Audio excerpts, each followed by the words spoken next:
A Era de Prata dos quadrinhos nasceu sob a batuta de dois nomes que marcariam para sempre a história dos quadrinhos da DC Comics, para o bem e para o mal.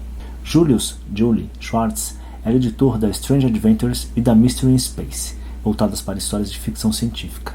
Ao assumir uma nova revista chamada Showcase, criada pelo filho de Harry Donenfeld, Irwin, ele enxergou ali uma chance de trazer para o universo de super-heróis sua paixão pelo sci-fi. Schwartz adquiriu sua paixão pela ficção científica por toda a vida nas bibliotecas públicas de Nova York e, respondendo ao anúncio na revista Sciencers, ele se uniu, em 1930, com Mort Weisinger e Forrest J. Ackerman para lançar o primeiro fanzine de ficção científica, batizado The Time Traveler.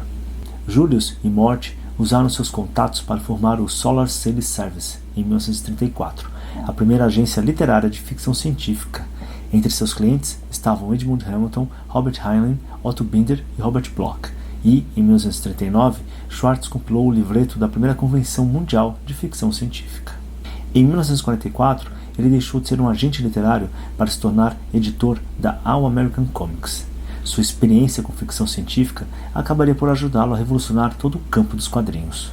O gênero dos super-heróis havia diminuído em popularidade após a Segunda Guerra Mundial, e graças aos esforços puritanos de homens como Frederick Wertham, gêneros populares como crime e horror não eram mais permitidos nas bancas de nenhuma maneira. Schwartz, com sua formação em ficção científica, respondeu então lançando as citadas Mystery in Space e Strange Adventures, estrelando personagens como Capitão Comet, Atomic Knights e Martian Manhunter. Convencido de que havia chegado a hora de um reavivamento dos super-heróis, Schwartz usou a edição de outubro de 1956 do novo título da Showcase da DC para experimentar uma versão do Flash, fornecendo a ele uma nova identidade, figurino e razão de ser, aqui científica. Os números das vendas provaram que seus instintos estavam certos, e Showcase número 4 marcou o renascimento do super-herói e o ponto da virada para toda a indústria dos quadrinhos americanos. Durante anos, a principal função dele era fornecer plots e verificar scripts, raramente conseguindo visualizar a obra antes de ser impressa. A partir disso, o estilo editorial de Schwartz evoluiu e tornou-se o próprio estilo da DC Comics. Ela era administrada como um punhado de feudos concorrentes, cada um sob o controle absoluto de um editor que tinha seu próprio séquito de escritores e artistas. Típico de uma época em que o editor era Deus, Schwartz apresentava uma ideia original para uma história e depois passava para um de seus escritores para produzir um roteiro completo que o artista desenharia. Escritores e artistas raramente se conheciam. Nos anos seguintes, Schwartz conseguiu reciclar heróis como Lanterna Verde, Gavião Negro e o Atom. Mas o maior legado de Schwartz se deu nas páginas da revista do Novo Flash. Lá ele lançou a DC Comics na era do multiverso. E o impacto dessa criação vocês podem conferir no especial do Bunker sobre a crise nas Infinitas Terras e no podcast episódio piloto sobre a série. Os links estão na descrição do vídeo. Uma das maiores mudanças perpetradas por Schwartz na DC é que todos aqueles personagens da Era de Ouro que tinham suas origens mitológicas e místicas agora ganhavam uma origem científica. Os dois melhores exemplos são Lanterna Verde e o Gavião Negro. O Lanterna virou parte de um corpo policial interplanetário. O Gavião, um policial alienígena exilado na Terra. Sai magia e misticismo, entra o Sci-Fi. Mais do que qualquer outro editor, Julie Schwartz ajudou a moldar o rosto da mídia em quadrinhos como a conhecemos hoje. Contratado como editor da DC em 1944, a mente inventiva e a dedicação de Schwartz ao ofício de contar histórias logo fizeram dele uma lenda. Seu verdadeiro legado, no entanto, floresceu na década de 50 e no início da década de 60, quando, juntamente com Gardner Fox, John Boom, Carmine Infantino e dentre outros, ele reviveu e revitalizou o gênero quase abandonado de super-heróis, transformando heróis quase esquecidos como Flash e Lanterna Verde nas superestrelas que formaram a Liga da Justiça. Weisinger era um apaixonado por ficção científica antes mesmo do conceito ser popular. Weisinger também criou um clube de ficção científica chamado The Sciencers.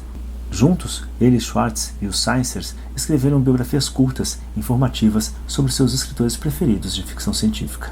Weisinger e Schwartz ganharam muita experiência trabalhando com editoras e escritores, e não demorou muito para que se tornassem agentes literários. Weisinger continuou nessa linha pelo resto dos anos 30, mas, na época em que a Segunda Guerra Mundial começou, ele passou para o lado editorial do negócio. Enquanto editava Thrilling Wonder Stories, ele percebeu que os leitores adoravam histórias de ficção científica que se concentravam mais no aspecto da ficção mesmo.